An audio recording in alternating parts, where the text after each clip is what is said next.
Is your freedom to challenge and question those in power at risk in the UK? In this video, we explore the state of free speech in the UK and look at the concept of servant leadership. Before we get into the details, if you love diving into political issues and enjoy hearing a principled take on them, then hit the like button, share this video, and subscribe to join the conversation. It will help our channel reach a wider audience. Free speech in this country has been for a very long time. We're very, very proud of it. We will protect it forever. Yeah, let's get real. It's on life support under this Labour regime. Take journalist Rebecca Tidy. Yesterday, she revealed the police hauled her in for a caution interview over 4 alleged tweets about an ex-sergeant who's facing alleged charges. And do you remember Alison Pearson? Seemed to me a completely mad overreaction. Whatever it was that I posted a year ago on X, I'm not in the habit of writing anything horrible and inflammatory. If I wrote something that was unwise, I still don't think that's a proportionate response. Well, last year on Remembrance Sunday, Essex police knocked on her door over a tweet they claimed stirred racial hatred. The case? Well, that was dropped earlier this year after public outcry, but the intimidation stuck. Some might suggest journalism is itself under threat. Then there's Graham Linehan, the comedy genius. Just last week, 5 armed officers arrested him at Heathrow over 3 ex-posts accused of inciting violence. Well, he denies any wrongdoing and is out on bail, facing trial and more. And of course, does the name Lucy Connolly ring a bell? Country flags and the other children, but I wasn't allowed it. That is Orwellian bureaucracy. It's madness. That is really nice. So, You can't even see a photo of your own kid representing her country holding her national flag. No, apparently not.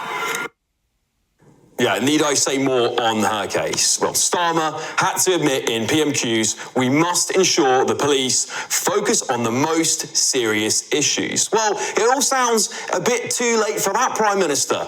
The government's also gagging the press over its own disasters too. Did you hear, Trump, about the Afghan data leak? They silenced our press, then imported thousands without a whisper of accountability. They said it was to protect the lives of Afghan nationals whose personal data had been accidentally leaked. Now, of course, with the Online Safety Act in full swing since March, platforms are being fined left and right. They're even eyeing American users.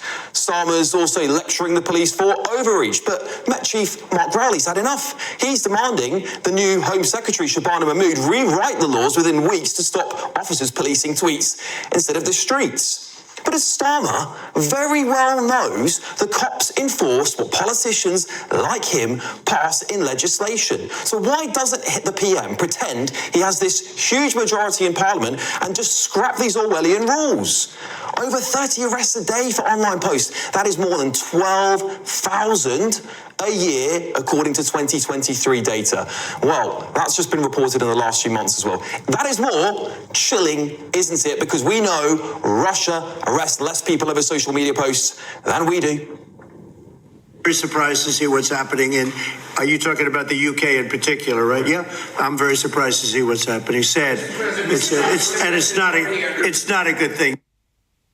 Yeah, well, Trump clearly isn't buying the spin anymore, and I want him to come over here and call out this Orwellian nightmare and push for real free speech. Because before you know it, next time he visits this country, the birth country of his mother, he'll see Brits lining up like North Koreans, clapping, nodding and jumping for their supreme leader, Starmer. Benjamin Franklin said over 270 years ago, freedom of speech is a principal pillar of a free government.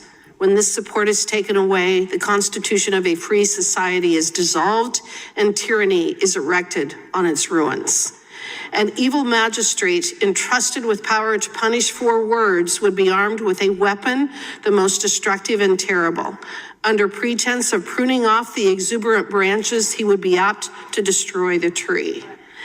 Mr. Farage talked in his opening statement that noted that Europe's regulatory regime risks exporting restrictive standards that could violate Americans' constitutional rights. So I'd like to expose that and discuss that a little bit further. He noted that the so benignly titled Online Safety Act exemplified this regulatory model. The OSA is marketed as a measure to protect children online, but it is clearly being used as a means to actually impose government-backed censorship, especially speech which is critical of government policy. As an egregious example, we have learned that the OSA has been used against Katie Lamb, MP for Weald of Kent, to block videos of her speeches made in Parliament critical of the fallout from the country's immigration policies. Mr. Price, are you familiar with the circumstance where actual speeches in Parliament or other public figures their speeches are being censored by the government under this claim of protecting minors or protecting people from hearing this speech? I'm familiar with censorship of public protests. That's already happened in the United Kingdom.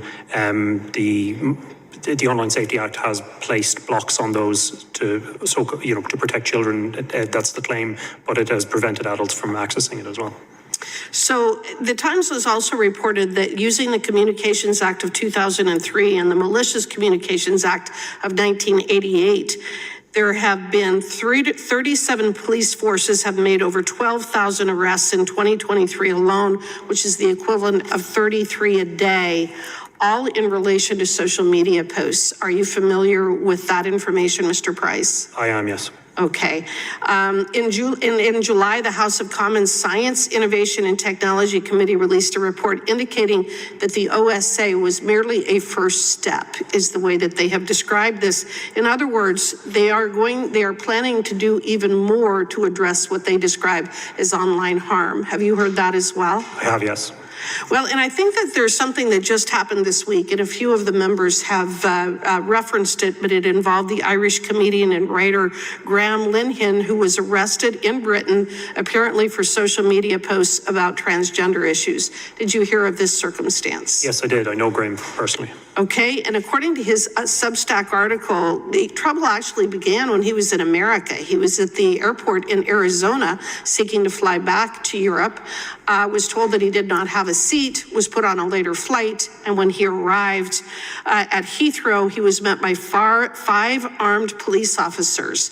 Are police officers in England typically armed? They're not, no. So did you find it strange that he would be met by 5 armed police officers? At airports, counterterrorism police are usually armed, and or there's a special wing of the Metropolitan Police that has armed support unit. So is he considered a terrorist? I'm not clear what provision he was arrested under of the legislation, but there is a power in the Terrorism Act to arrest people at airports and seize their devices. Sure. Was he identified as a terrorist because of his online posts? It's not clear yet if he was arrested under that provision, but it has very wide-ranging powers, and it is used on occasion to detain people at ports. Okay, I understand that, and that probably is more of a frightening answer than I expected, which is that they've used the power that is typically reserved for terrorists or people who are of grave risk to the country to arrest Mr. Linehan at the airport because of his Twitter posts. Is that right? It's not clear if they... Free speech gives people the right to share their opinions respectfully without government censoring or punishing them. It's the foundation of dialogue, allowing ideas to flourish and truth to emerge through honest debate. Sadly, censorship and punishment for expressing thoughts, whether spoken or written, seem to have become a hallmark of Keir Starmer's government in the UK. Keir Starmer told President Trump there is no censorship in Britain, that whatever is being done online is to protect children. But is that really the case? Recently, a comedian was arrested at an airport for exercising his free speech. Did he harm children? No. It appears Starmer and Labour are targeting those who challenge their policies or ideology. Servant leadership calls for humility, listening to the people and serving their needs, not silencing dissent to maintain power. Yet we see a government seemingly intent on punishing those who speak out. Britain has long been a beacon of freedom, inspiring the world for centuries. So how did we arrive at this point? Politicians appear to prioritize their own agendas over the people's well-being. They push untested experimental vaccines, urging us to eat bugs instead of beef or steak, and aim to shut down British energy while importing it from abroad. They allow cities to be overwhelmed by illegal migrants, housing them in hotels and homes needed by citizens, all while expecting the public to stay silent. This isn't servant leadership, which puts the community first, but a betrayal of the trust placed in leaders to serve, not control. We need to reclaim free speech, where ideas and opinions can be shared without fear of handcuffs or courtrooms. A society where truth can be spoken without censorship or punishment, and leaders serve the people, not their own power. Join the conversation, share this video, and let's work together to restore a culture of open dialogue and truth. If you benefited in any way from this video, please subscribe, like, share, and be sure to leave us a comment.